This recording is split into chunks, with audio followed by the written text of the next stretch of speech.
So, if you are listening to this right now, I want you to just picture a scenario for a second. It is April of 2026. Right, the near future. Yeah, exactly. The near future. And the Strait of Hormuz is completely barricaded, just totally shut down. Which is wild to even think about. It's terrifying. I mean, missiles have literally already been fired. Like, multiple kinetic exchanges have already happened. Yeah. And the global economy is, basically holding its breath. Oil markets are spiraling into this just unprecedented panic. Oh, absolute free fall. Right. And so the standard geopolitical playbook, right, it dictates that we are like moments away from a massive military intervention. Because that's what we've been taught, right? A multinational, huge response. Exactly. It feels totally inevitable at this point. But what if the ultimate strategic masterstroke here, the thing to actually defuse World War III, Yeah. what if it's for the United States and its allies to just sit on their hands and do absolutely nothing? I mean, it sounds totally counterintuitive, Yeah. right? Like almost to the point of absurdity when you phrase it that way. It really does. It sounds crazy. Because we are so hardwired, to believe that a kinetic crisis demands a kinetic response. You have a fire, you spray water on it. Right. But the perspective we are unpacking today for this deep dive, it basically proposes that launching a strike at this exact moment, like right now in April 2026, is actually the one action guaranteed to save the very regime the world is trying to stop. Oh, wow. So it would backfire completely. Exactly. The argument is that the most, devastating weapon available to us isn't like a bunker buster bomb. It is actually the weaponization of time. The weaponization of time. I love that phrasing. So welcome to today's deep dive, everyone. We are stepping into this incredibly tense, very specific 2026 standoff to examine a really fascinating strategic doctrine. Yeah, and the source for this is so interesting. It is. So this was published on April 25, 2026. It comes from a blog post, and the title is, let me read it here. The Only Off-Ramp: Why Iran's Surrender of Its Nuclear Program is Now in Everyone's Best Interest. Right. And it was published on the site called Barakface, right? By an author named Paramendra. Yes, Paramendra. And the site actually notes that he was Barack Obama's first full-time volunteer in New York City, which is a super specific detail. It's a very specific background. Yeah, grassroots organizing. Totally. And he's dropped this like highly detailed multi-point doctrine for resolving this massive global crisis right in the middle of, his blog posts about like AI and marketing. Which is honestly, it's part of what makes the analysis so compelling to me. Oh, for sure. You have someone with this deep political organizing background, right? Yeah. And he's applying the mechanics of domestic political pressure and like human psychology to a maximalist international military standoff. Right. Taking global campaign tactics and applying them to World War III, basically. Exactly. And his whole thesis is that the clearest path to de-escalation, and really ultimately the peaceful collapse of the regime in Tehran, it requires only one solitary action from them. Just one thing. Just one. Handing over their entire nuclear weapons program, just, back it up and ship it out. Which obviously sounds way easier said than done. But before we get into the mechanics of that, I do want to take a quick second here. Good idea. Because it's really important to remember as we unpack this, for you listening at home, the author's political framing here is very specific, right? And the events described are obviously supercharged. Very charged. So our mission today, like on this deep dive, it isn't to validate the author's politics or endorse a side in this hypothetical 2026 conflict. We're not here to play diplomat. Right, we're not taking sides at all. We are strictly here to put the author's strategic mechanics under a microscope. Exactly. We want to dissect the logic, the psychology, the proposed logistics of this off-ramp, really just so you can evaluate the architecture of this argument for yourself. Because the value of this text, like, regardless of your political lens, it lies entirely in its mechanical breakdown of power. Yeah, it's fascinating. The author's observations on, like, authoritarian fragility, the actual physics of a nuclear extraction, the sociology of mass movements, I mean, they are incredibly detailed. So let's actually start with that physical reality, right? The logistics of this proposed solution. Because the author insists on a very tangible, physical first step. So the demand is that Tehran has to immediately and verifiably hand over every single gram of its enriched uranium. And completely dismantle the program. Yeah. Permanently. Right. And the text specifies we are talking about the removal of roughly 400 pounds of enriched material in like a very tight window, 6 to 8 weeks. Yeah, that physical volume, the 400 pounds, it is the absolute linchpin of the entire crisis. Which is crazy to think about. Just 400 pounds. I know, right? Because when people hear nuclear program, they usually envision these like sprawling underground fortresses. Oh yeah, like Natanz or Fordo, massive concrete silos. Exactly. Acres and acres of centrifuges. And while, obviously all that infrastructure does exist, the actual existential threat, the highly enriched uranium itself, it only amounts to about 400 pounds. Wow. To put that in perspective, you could comfortably fit the entire source of this huge global standoff into the bed of a standard pickup truck. Wait, literally a pickup truck? Like an F-150? Literally an F-150. You could put the whole cause of World War III in the back and drive off. That is insane. But, obviously the logistics of actually moving them must be a total nightmare, right? You can't just toss weapons-grade uranium into a duffel bag and put it on a Delta flight. No, definitely not. You're not checking that bag. Like, you'd charge you extra for the weight. Exactly. But seriously, the mechanics of the extraction, they are complex, but they are highly precedented. Precedent? Like, we've done this before. Oh, absolutely. We've seen very similar operations before, like Project Sapphire back in 1994. Oh, I remember hearing about that. Kazakhstan, right? Yes, Kazakhstan. The U.S. literally extracted a massive stockpile of highly enriched uranium from there. Or, think about the dismantling of Libya's nuclear program in 2003. Right. Okay. So in this 2026 scenario, doing this in 6 to 8 weeks, it requires absolute unfettered cooperation. Right. No games. No games. It means bringing in the International Atomic Energy Agency inspectors immediately, establishing a totally unbroken chain of custody. Because the material is what, like a gas? Yeah, it's likely in the form of uranium hexafluoride gas, or maybe already converted into metal. So it has to be sealed in these highly specialized, heavily shielded transportation casks. Oh, man. And then you need, what, military planes? You need heavy-lift cargo aircraft. You need constant, heavily armed security perimeters. And importantly, you need a designated recipient country that's willing to actually process or dilute the material. So it's basically this massive, highly technical, logistical ballet. But, the author's point is that if the political will is actually there, this physical extraction is totally feasible within that tight 2-month window. Feasible and, more importantly, strategically transformative. How so? Well, the author argues that both Washington and Tehran are currently paralyzed by these maximalist demands. Right. The text refers to them as the 15 points versus the 10 points, right? Yeah, the 15 points and the 10 points.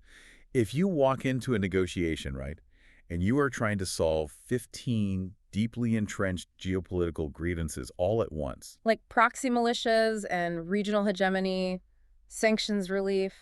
Human rights abuses, all of it. Yeah. If you try to do that all at once, the diplomatic math simply doesn't compute. The system just locks up. That makes perfect sense. Everyone is just asking for the moon. Right. But the nuclear program is the structural, load-bearing pillar of the entire standoff. Right. If you pull that out. If you extract those 400 pounds of material, you haven't solved the Middle East, obviously. No, definitely not. But you have fundamentally changed the temperature of the room.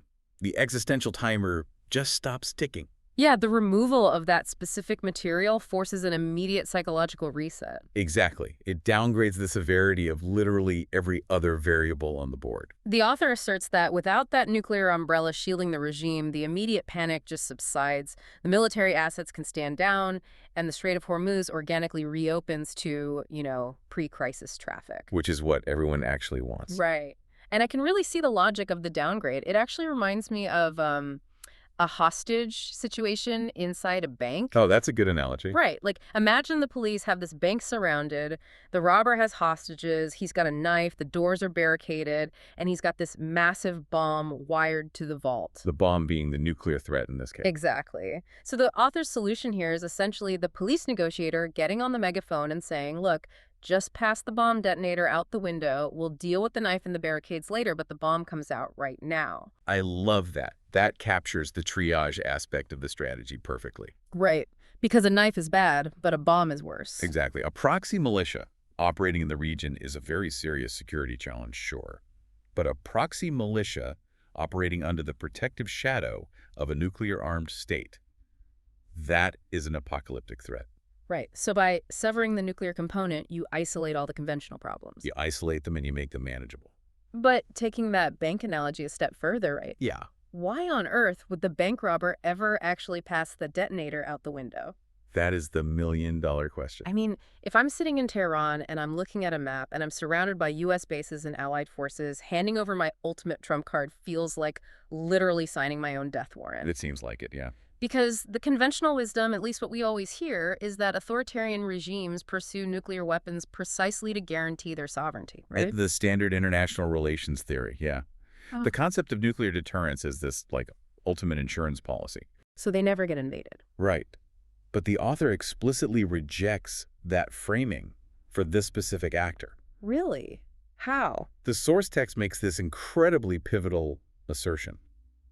It says, Tehran's refusal to surrender the nuclear program is not, and has never been, about national sovereignty. Which flies completely in the face of their public talking points. Oh, 100%. I mean, the standard line for decades has been all about their undeniable right to scientific advancement, right? Yeah. And maintaining independence from Western imperialism. But the author slices right through that rhetoric. He points to the broader international landscape. What does he point out? Well, think about it. Dozens of highly advanced, incredibly powerful nations forego nuclear weapons without sacrificing a single shred of their sovereignty. Oh, like Japan. Exactly. Japan, Germany, South Korea. Right. They all have the tech to do it. They absolutely have the technical capacity to build a bomb in months if they wanted to, yet they actively choose not to. And their independence isn't compromised at all by not having a nuclear arsenal. Germany is doing just fine without nukes. Exactly. So if it's genuinely not about protecting the borders of the nation state, then what is the actual utility of this 400 pounds of uranium to the people in power? Right. Why are they willing to risk everything for it? The text argues that the program is about survival, but survival in a strictly ideological sense, not a national one. Okay, ideological survival. Unpack that for us. The author points back to the foundational DNA of the Islamic Republic. The regime wasn't just built to govern a country, right? It wasn't just a change in administration. Right, it was revolution. Yes.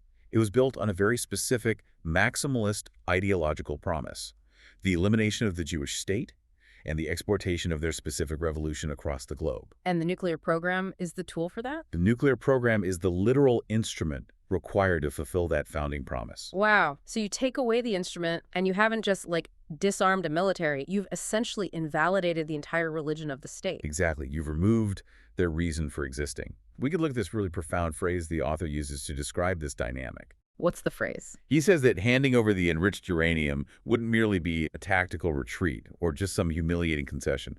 For the regime's hardliners, it would constitute an existential defeat without the dignity of battlefield loss. Man, existential defeat without the dignity of battlefield loss. I just want to sit with that phrase for a second. It's powerful, isn't it? It implies that losing a massive, bloody war is actually preferable to them than giving up the weapon peacefully. Because a battlefield loss allows the ideology to survive, right? It survives in martyrdom. Of course, they can play the victim. Exactly. We fought bravely against the evil empire. Mm-hmm.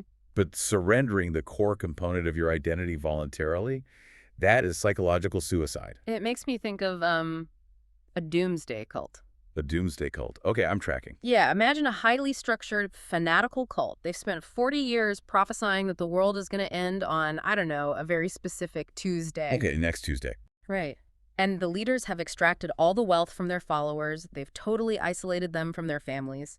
And they've built this massive fortified compound in the desert entirely around the premise of surviving this specific apocalypse. Right, the prophecy is the sole source of the leader's authority. It's the only reason anyone listens to them. Exactly.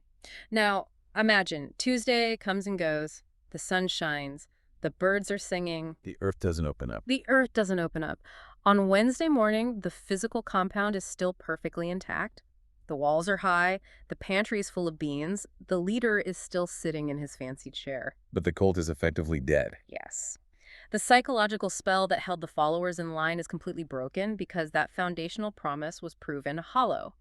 They didn't need the bunker. The geopolitical translation of that analogy is just flawless here. Thanks. The author argues that the physical facade of the Islamic Republic might actually survive the handover of the uranium. The compound would still be there. Exactly. The ministries would still be standing. The Islamic Revolutionary Guard Corps, the IRGC, they would still have their uniforms and their guns, but the central animating purpose of the regime would just evaporate. And the leaders know this. The IRGC and the hardliners treat the nuclear file as totally non-negotiable because they understand that the exact moment those centrifuges are packed into those cargo planes, The countdown begins. Yeah. Countdown to their own internal collapse begins. They are entirely trapped by their own maximalist ideology. Yep. They painted themselves into a corner over 40 years. Right. The text actually highlights this terrifying doctrinal element to their current strategy, too. The closure of the Strait of Hormuz in this 2026 scenario. Yeah. It wasn't just a desperate flail. The author notes it arrived ahead of schedule as part of a larger regime doctrine of, quote, sowing global fear before conquest. Sowing global fear. So they rely on the projection of absolute terror to maintain any leverage. Exactly. They need the world to be terrified of them. Because the moment the world stops being terrified, their own citizens will stop being terrified. Bingo. The projection of external power is literally the only thing masking their profound internal weakness. Man. So, okay. If the regime's identity is entirely wrapped up in this program, right, and they would genuinely rather risk a catastrophic war than suffer that existential defeat, Right. it creates an agonizing dilemma for the United States and its allies. I mean, think about it. The strait is choked. Global trade is halted. The global economy is hemorrhaging billions of dollars every single day. The political pressure on any Western leader to launch a kinetic strike, to just bomb the nuclear sites and force the issue. They would be astronomical. The Yeah. public would be screaming for action. Right. But the author anticipates that exact pressure, and he delivers arguably the most counterintuitive strategic advice in the entire document. What does he say? The text vehemently warns against military action. No bombs. No bombs. The prescribed strategy is to accept the agonizing, painfully slow, verified 8-week process of uranium extraction. Which means telling the world, we are going to wait. Yeah. In an era of instant gratification, right, with 24-hour news cycles demanding explosions and immediate resolutions. Everyone wants the movie ending. Exactly.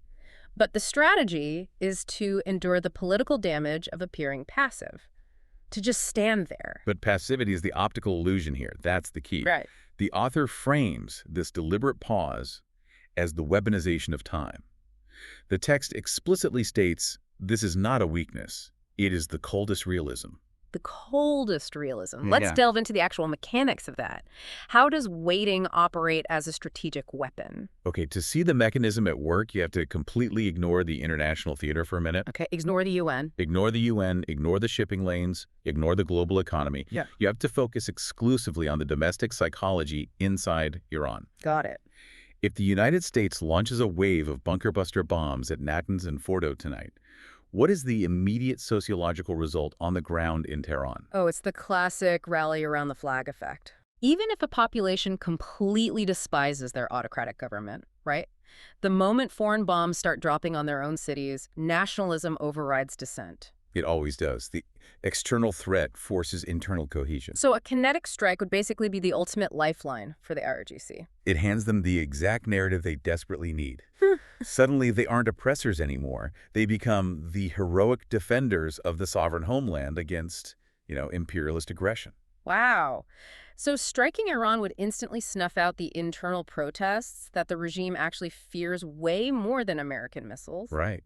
They want the strike. It's the release valve for their immense internal pressure cooker. That is wild. So by refusing to strike, you deny them that release valve. You force them to stew in their own failures. Right. The author details this very specific psychological progression that occurs during these agonizing weeks of waiting. You buy time for the Iranian street to watch their rulers twist in the wind. Just totally humiliated by their inability to act. Exactly. The illusion of supreme power starts to crack. You buy time for the citizens to realize that the regime's ultimate weapon, right, this nuclear program that has literally cost them their economy, their international standing, their youth, everything. It's utterly useless in saving the government from its own internal rot. And, the psychological pressure isn't just on the people protesting in the streets either. No. Now, the author explicitly mentions the effect this pause has on the regime's elites. Oh, the guys at the top. Yes. The text paints a really vivid picture of the paranoia that sets in at the upper echelons. The senior leadership, the military commanders, they use these quiet weeks to contemplate their personal survival. They start looking for the exits. Exactly.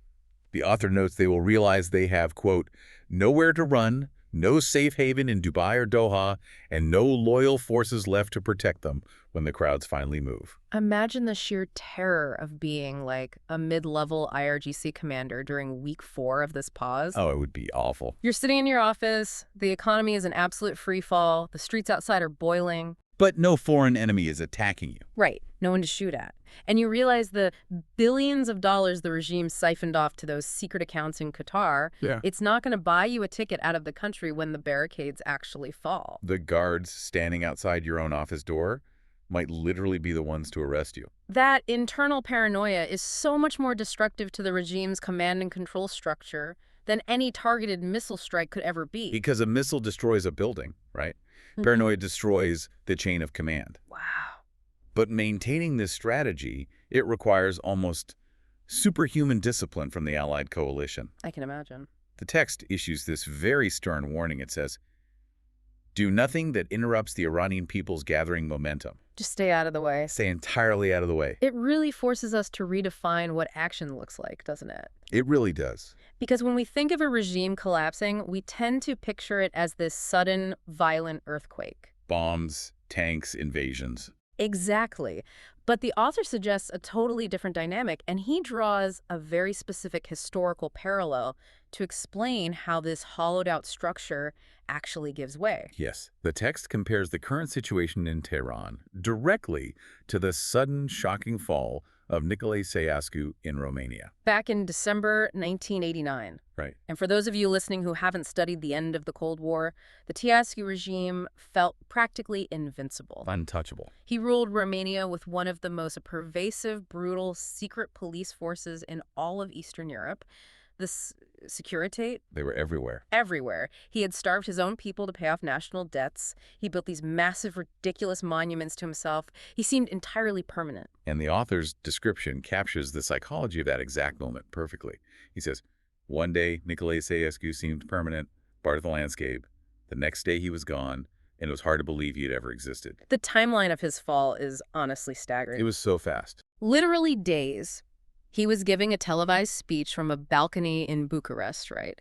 Fully expecting the usual mandated, terrified applause from the crowd. Right, the stage rallies. But instead, someone in the back of the crowd booed. Just one person. Just one boo, and then the booing spread. You can actually go on YouTube and watch the footage of this. It's incredible footage. The look of absolute, utter bewilderment on his face as he realizes the spell is broken, it's wild.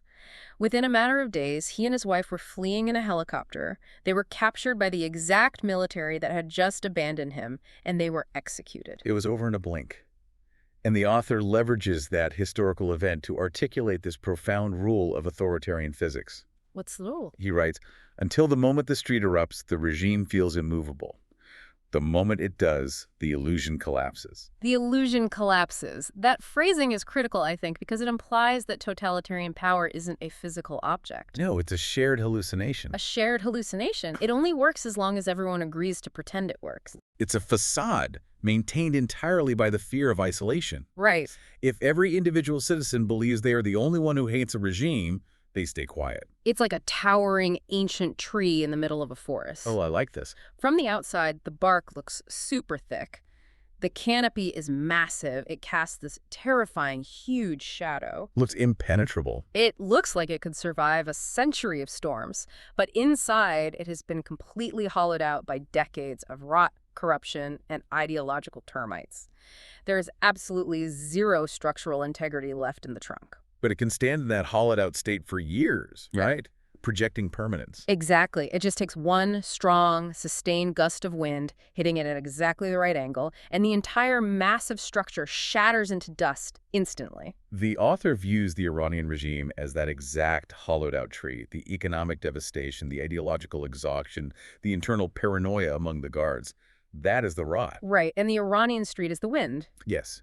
But the text doesn't simply advocate for waiting around and just, hoping the wind blows on its own. No. No, the author outlines a highly actionable mechanism to actually generate that wind, and it relies on an external force. An external force? You mean the Iranian diaspora? Yes.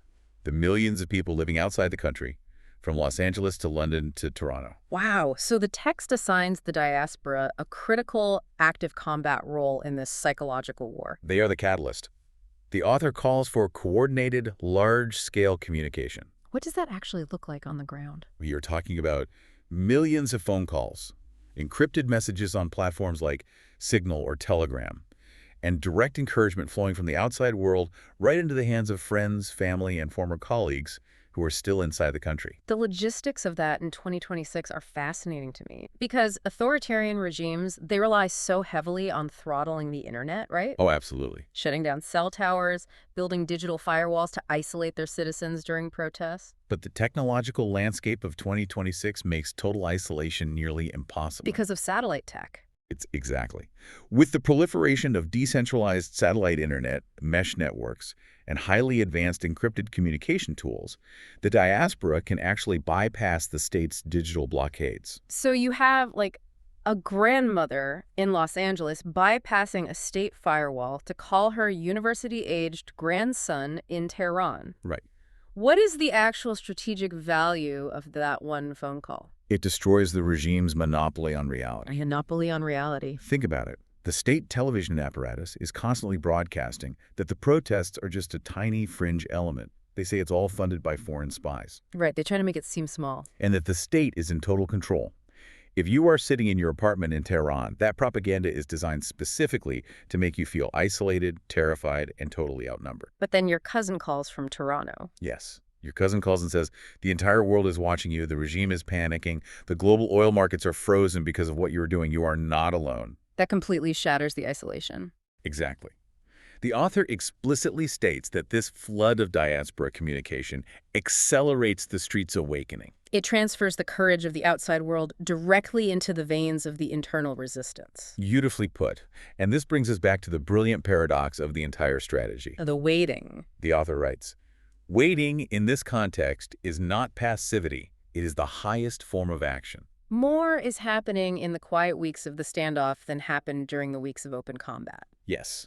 When you understand the mechanics of the diaspora's communication and that building internal paranoia we talked about, that sentence really becomes the thesis statement of the entire doctrine. Open combat forces everyone into survival mode. Right. Quiet weeks allow the rot to finalize and the wind to gather speed. But, let's follow this trajectory to its natural conclusion here. Okay. The pressure builds, the diaspora calls flood in, the street erupts, the illusion shatters, and the hollow tree finally falls. The Ceausescu moment. Right. The regime vanishes with the same shocking speed as Ceausescu. But what happens the morning after? The morning after is always the hardest part. Right. Because history is violently clear on this point. Sudden, catastrophic collapses of entrenched security states rarely result in everyone just, holding hands and organizing a polite democratic election. No. Sudden vacuums of power are incredibly dangerous. They invite warlords, sectarian violence, massive retaliation. The author is acutely aware of this, too. He dedicates the entire final segment of the doctrine to a highly specific blueprint for managing that immediate aftermath. He insists that the manner of the regime's passing is just as important as the passing itself. Exactly. The mechanics of the collapse completely dictate the viability of the future state. So what's his plan? The author writes that the goal must be an orderly process, and he explicitly warns against the temptation of, quote, chaotic street justice. Chaotic street justice. I mean, that is the default human response to decades of systemic trauma, isn't it? Sadly, yeah. When the secret police forces, the people who have tortured dissidents, enforced brutal morality codes, and vanished thousands of citizens, when they are suddenly stripped of their power, the overwhelming instinct of the newly liberated mob is going to be violent revenge.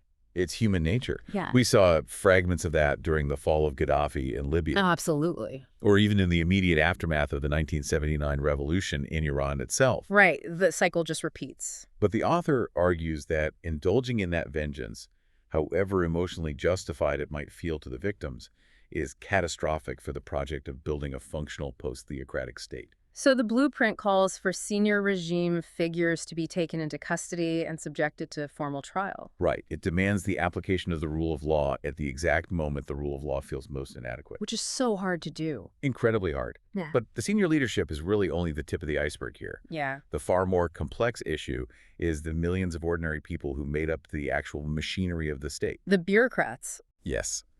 The author proposes a specific mechanism to handle them, calling for a truth and reconciliation mechanism. Oh, like the Truth and Reconciliation Commission implemented in South Africa after the fall of apartheid. Exactly like that. Okay, so what is the stated goal of that mechanism in this scenario?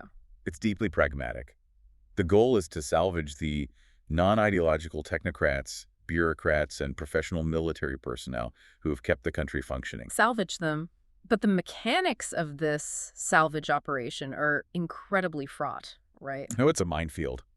I mean, how do you practically separate the hardcore true believer ideologue from, like, the mid-level municipal bureaucrat who only joined the party apparatus to ensure his kids could go to a good school? Right. Or just to keep the city's water filtration plant running. Exactly. It is the most perilous tightrope in post-conflict reconstruction. And we actually have a disastrous historical case study of exactly how not to do this. Oh, Iraq. Yes, the de-Baathification of Iraq in 2003. The Coalition Provisional Authority decided to just fire every single member of Saddam Hussein's Ba'ath Party. Down to, like, the university professors, right? Down to the professors, the primary school teachers, everyone. And simultaneously, they completely disbanded the entire Iraqi army. Because they prioritized absolute ideological purity over state function. And the result was an immediate, catastrophic power vacuum. Hundreds of thousands of armed, unemployed, disenfranchised men were suddenly cast out of society. Which directly fueled a massive insurgency. And ultimately birthed ISIS. Wow. So the author's 2026 blueprint is designed to explicitly avoid that exact mistake. You just have to accept the uncomfortable reality that you need the traffic cops. You need them. You need the electrical grid engineers. You need the hospital administrators. Even if they had mandatory portraits of the supreme leader hanging in their offices for 20 years. The Truth and Reconciliation process provides a structured off-ramp for those individuals. How does it work for them? It allows them to publicly acknowledge their complicity in the system, right? Be cleared of major human rights violations, and then immediately return to work, building the new society. It prioritizes the survival of the state infrastructure over maximalist retribution. Exactly. It is deeply unsatisfying on an emotional level. Totally unsatisfying. But absolutely vital on a functional level.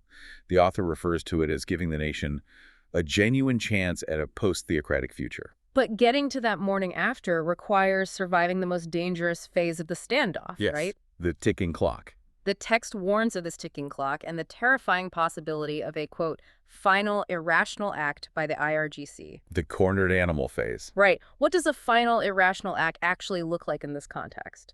If the regime knows the tree is falling and they realize the escape routes to Doha are closed, Right, they can't run. a cornered animal doesn't just quietly lie down.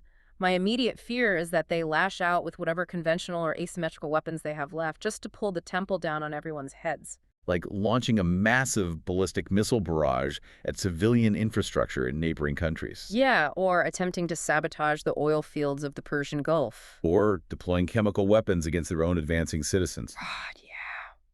The author acknowledges all these nightmare scenarios, but he argues that even an irrational lash-out is ultimately self-defeating at this late stage. Why? Because it would instantly vaporize any remaining shred of domestic legitimacy. And, more importantly, It would invite a unified, totally unrestricted global military response that would end the regime in hours rather than weeks. okay, so we arrive at the absolute endgame. The endgame. The regime is staring down the barrel of its own inevitable demise. Based on this doctrine, what are the actual options left on the table for the leadership in Tehran? The author frames the final choice with brutal clarity. The option of long-term survival is already gone. The illusion has cracked. The illusion is shattered. The only choice remaining is between an orderly, face-saving exit or the Sayascu ending. Okay, so option A is the 8-week logistical handover. Right. They surrender the 400 pounds of uranium, they defuse the international crisis, they step down, Yeah. then they face the Truth and Reconciliation trials. It's humiliating, but they live. They live. Option B is, quote, the far uglier alternative that becomes more likely. With every day it clings to a bomb it will never be allowed to build. So option B is the helicopter flight off the roof of the ministry, the capture by their own mutinous guards, and the firing squad. Exactly. The doctrine is essentially a massive megaphone broadcasting to the hardliners. The exit door is still open, but the hinges are rusting fast. Wow. We started this deep dive in the middle of a terrifying global paralysis, right? We did. The shipping lanes are closed, the missiles are in the air, And the instinct of the entire world is to just fight fire with a massive influx of kinetic fire. To send in the bombers. Send in the bombers. And we unpacked a profoundly detailed argument that suggests the most devastating weapon against a heavily armed, ideologically trapped regime isn't a bigger bomb. No, it is the agonizing, disciplined application of time. Combined with the psychological windstorm generated by millions of coordinated diaspora voices. It's brilliant. The only off-ramp isn't a 1,000-page peace treaty. It's a highly specific, humiliating, but mechanically simple 8-week operation to remove 400 pounds of material. That single logistical act pulls the ideological linchpin out from under the state. Downgrades the global threat level. And isolates the regime with its own internal rot until the structure just collapses under its own weight. It is a total masterclass in the mechanics of leverage, patience, and the sociology of authoritarian collapse. Absolutely fascinating framework. It really is. But as we wrap up our analysis of this 2026 doctrine today, I want to leave you, listening at home, with a final thought to kind of mull over. Okay, what is it? Well, it's something that builds on the author's vision of that post-collapse reality, specifically the truth and reconciliation process. But it adds a layer of complexity that is really unique to the era we are living in. Oh, I see where you're going with this. Because the author relies heavily on the South African model of reconciliation, right? To salvage the bureaucracy and prevent a power vacuum. Right. But the technological landscape of 2026 is vastly different from 1994. Vastly different. Like, if you look at the sidebars of the Brackface blog, where this doctrine was published, you see all these headlines hinting at the rise of agentic AI. Yes. And there's an article discussing how a meme war is ushering in a future of what the New York Times apparently calls slopaganda. Slopaganda.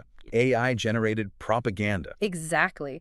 So think about this. In 1989 Romania, or 1994 South Africa, a mid-level bureaucrat could stand before a commission and plausibly claim, hey, I just kept my head down, I never really supported the violence, I just processed the paperwork. Because the evidence of their internal beliefs was largely analog, right? It was easily burned in a courtyard fire when the regime fell. Exactly. The paper trail could be destroyed. But in a hyper-connected, AI-driven 2026 autocracy, every encrypted text message, every digital order signed with a biometric key, every piece of state-sponsored slopaganda that you algorithmically boosted on a state internet, it is all recorded forever. The server logs are immutable. The blockchain does not forget. So if you were, say, a tech worker who helped optimize the digital firewall that blocked the diaspora's phone calls. Your code has a permanent digital signature. Wow. If you were a mid-level manager at a state-run troll farm spreading misinformation to terrify the populace... Your IP address and your keystrokes are logged in a server farm somewhere. Exactly. The digital footprints of complicity are absolute and eternal now. That is terrifying. So the provocative question we leave you with today is this.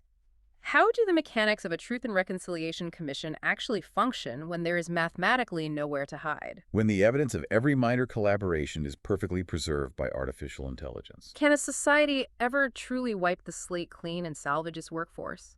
Or does an infallible, perfectly recorded history make forgiveness and moving forward structurally impossible? A digital Truth and Reconciliation Commission, where the algorithm already knows exactly what you did before you even sit down to confess. Right.